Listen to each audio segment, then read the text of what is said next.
नमस्ते बच्चों। आज मैं एक नए शीर्षक के साथ पुनः इस कक्षा में उपस्थित हुई हूँ। आज हमने पठन हेतु जो पाठ लिया है वह है भाषा, लिपि, बोली एवं व्याकरण। आज हम इस शीर्षक के अंतर्गत केवल भाषा के विषय में पढ़ेंगे। तो चलिए आगे पाठ प्रारंभ करते हैं। भाषा, लैंग्वेज। भाषा शब्द की उत्पत्ति संस्कृत की भाष धातु से हुई है, जिसका अर्थ है बोलना। बच्चों, भाषा शब्द जो है संस्कृत की भाष धातु से बनी हुई है और इसका अर्थ होता है बोलना या कहना। भाष का अर्थ क्या होता है? बोलना या कहना। तो परिभाषा कुछ इस प्रकार होगी। भाषा वह साधन है जिसके द्वारा हम अपने विचारों का आदान प्रदान करते हैं। चलिए एक बात बताइए बच्चों, अगर मैं पाठ के बारे में बताने से पूर्व या पाठ प्रारंभ करने से पूर्व मैं शांत रहती, कक्षा में आने के साथ मैं शांत हो जाती, तो क्या आपको पता चलता कि मैं आज क्या पढ़ाने वाली हूँ या आज हम क्या पढ़ने वाले हैं? नहीं ना। तो इसके लिए मैंने क्या किया? ध्वनियों का प्रयोग किया। ध्वनि के माध्यम से यानी बोलकर मैंने आपको यह बात बताई कि आज हम किस विषय के बारे में पढ़ने जा रहे हैं या आज का हमारा टॉपिक क्या है। तो मैंने अपने विचार प्रस्तुत करने के लिए क्या प्रयोग किया? भाषा का प्रयोग किया, ध्वनियों का प्रयोग किया। तो मैंने यहाँ पे भाषा का कौन सा रूप अपनाया? मौखिक भाषा। मैंने बोलकर आपको स्पष्ट किया कि आज हम क्या पढ़ने जा रहे हैं। साथ ही आपकी स्क्रीन पर भी जो आ रहे हैं ये भाषा का लिखित रूप है। तो अभी हम इसके बारे में विस्तृत रूप से पढ़ेंगे। तो चलिए आगे पढ़ते हैं। भाषा के रूप। तो भाषा के मुख्यतः दो रूप हैं बच्चों। कौन कौन से? मौखिक भाषा और लिखित भाषा। मौखिक भाषा, जब मनुष्य केवल बोलकर या सुनकर अपने भावों को अभिव्यक्त करता है तो उसे मौखिक भाषा कहते हैं और यह भाषा का प्राचीनतम रूप है। ऐसा क्यों कहा गया है बच्चों? सबसे पहले परिभाषा पर प्रकाश डालते हैं। जब हम किसी बात को या अपने विचार को किसी के समक्ष बोलकर या सुनकर, ध्यान देंगे इसे मैंने यहाँ रेखांकित भी किया है कि मौखिक भाषा में किस चीज़ की प्रमुखता होती है? बोलकर या सुनकर। तो जब हम अपने विचार किसी और के समक्ष बोलकर या सुनकर रखते हैं तो वो क्या होता है? वह भाषा का मौखिक रूप होता है। और इसे प्राचीनतम इसलिए कहा गया है बच्चों क्योंकि लिपि का आविष्कार बहुत बाद में हुआ। तो लिपि के आविष्कार के बाद ही इसका लिखित रूप प्रारंभ हुआ है। तो इससे पूर्व जो है हम मौखिक भाषा का ही प्रयोग करते रहे हैं। तो मुझे लगता है कि आपको यह स्पष्ट हो गया होगा कि मौखिक भाषा, मौखिक का अर्थ ही है मुख से बोलकर। तो जो भाषा का जो बोलकर जो रूप है, जो हम बोलकर अपने भाव व्यक्त करते हैं, तो वह भाषा का मौखिक रूप कहलाता है। कुछ उदाहरण इस प्रकार हैं, जैसे समाचार सुनना। जब आप रेडियो पर समाचार सुन रहे हैं तो इसमें आपको देखिए परिभाषा में दिया गया है सुनकर। तो जब आप रेडियो में जो समाचार प्रसारित हो रहे हैं उसे आप सुन रहे हैं तो यह भाषा का मौखिक रूप है। जैसे आप अपने मित्रों से टेलीफोन पर, मोबाइल पर बातें करते हैं तो यह भी भाषा का मौखिक रूप होता है। तो इन दोनों उदाहरणों से आपको यह स्पष्ट हुआ होगा कि मौखिक भाषा किसे कहते हैं या मौखिक भाषा को हम कैसे पहचानेंगे कि यह भाषा का मौखिक रूप है। देखिए इस चित्र में दो सहेलियां आपस में वार्तालाप कर रही हैं। तो वार्तालाप करना भी भाषा का मौखिक रूप होता है। इन चित्रों में आप देख सकते हैं कि दो सहेलियां आपस में फ़ोन पर बातें कर रही हैं। तो मैंने अभी आपको बताया है कि टेलीफोन पर बातें करना भी मौखिक भाषा का उदाहरण है। फिर नीचे देखिए, यहाँ एक परिवार है जो बैठकर समाचार सुन रहा है। तो यहाँ पर जो समाचार सुन रहे हैं यह भाषा का मौखिक रूप होगा। लेकिन जब न्यूज़ रीडर जो समाचार पढ़ रही हैं तो वहाँ पर वो भाषा का लिखित रूप होगा, क्योंकि वह समाचार जो है किसी चीज़ का लिखित रूप है, उसे वह पढ़ रही हैं। तो जब न्यूज़ रीडर न्यूज़ पढ़ते हैं तो वह भाषा का लिखित रूप होता है। लेकिन जब हम उस समाचार को सुनते हैं, उस न्यूज़ को सुनते हैं, तो यह भाषा का मौखिक रूप हो जाता है। मुझे लगता है आपको यह स्पष्ट हो गया होगा दोनों में अंतर। चलिए अब आगे बढ़ते हैं। भाषा का लिखित रूप यानी लिखित भाषा।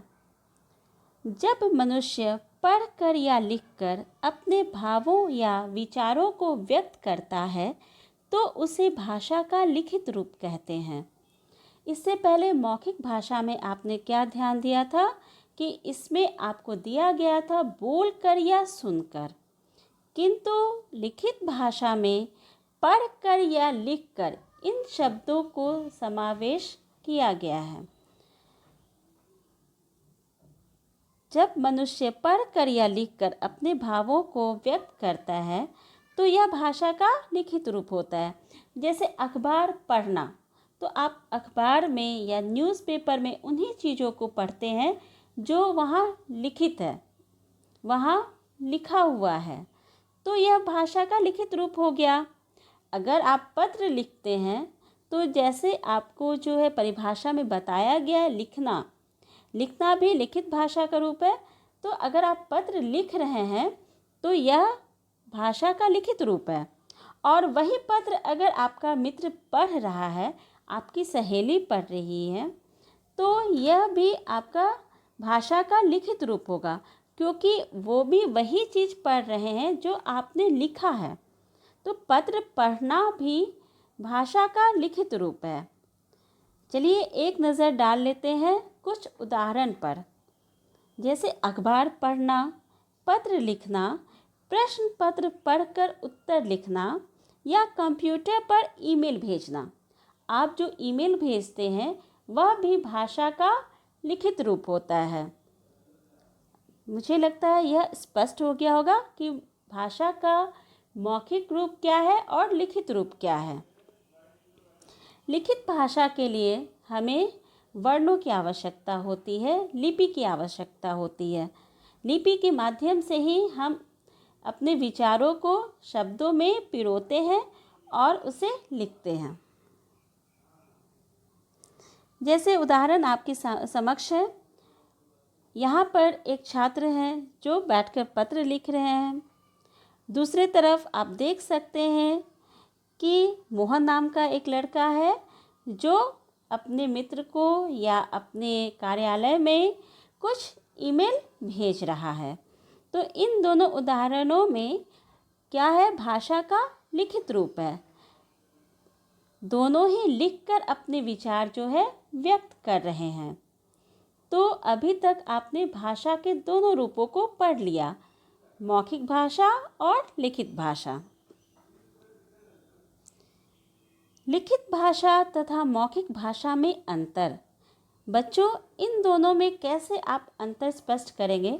तो एक बात जो है आप बहुत ही अच्छी तरीके से गांठ बांध लीजिए कि लिखित भाषा में पढ़ना या लिखना होगा। कोई भी चीज़ पढ़कर या लिखकर हम अपने विचार को व्यक्त कर रहे हैं।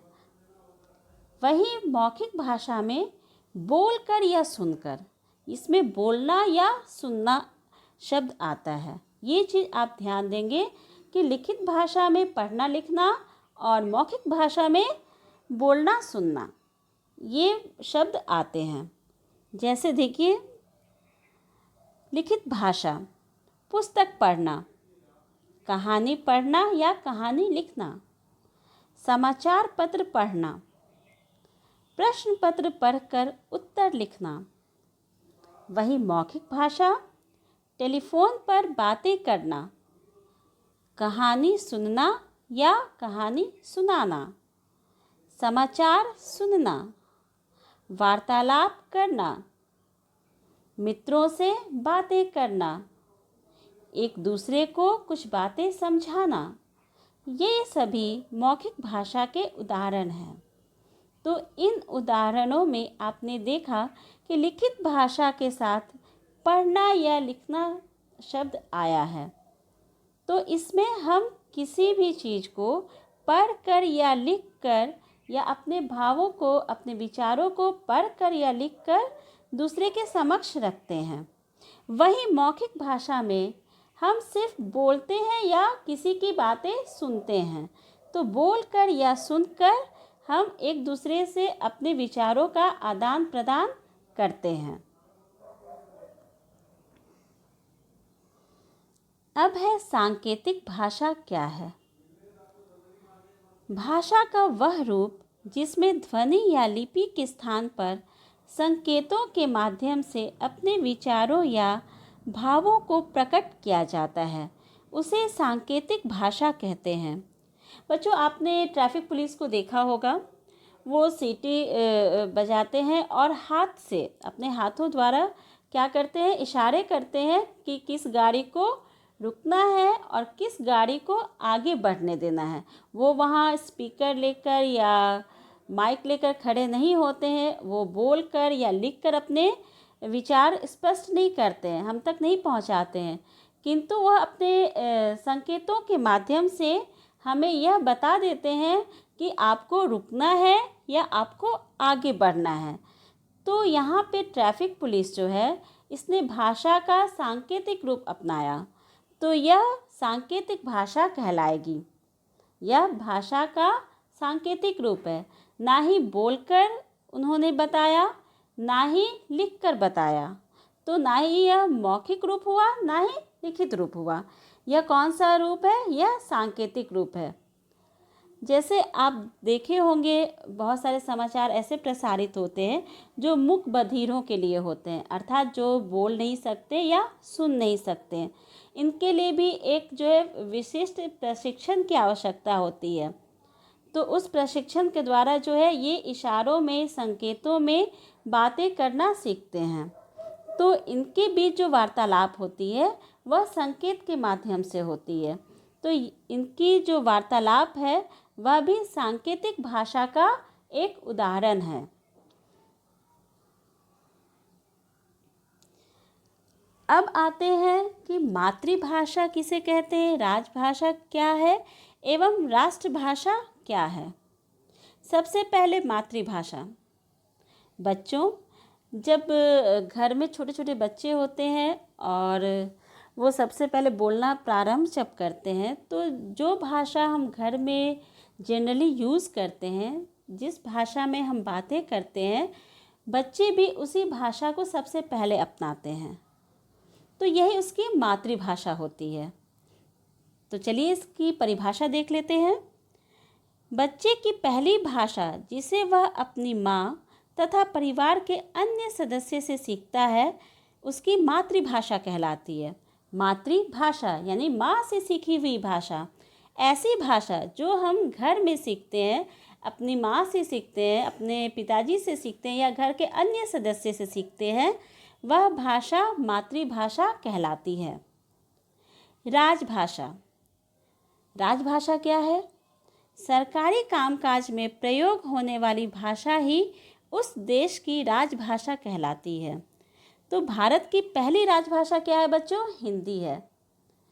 इसे 14 सितंबर सन 1949 में राजभाषा के रूप में घोषित किया गया है और तब से ही हम हिंदी दिवस मनाते हैं।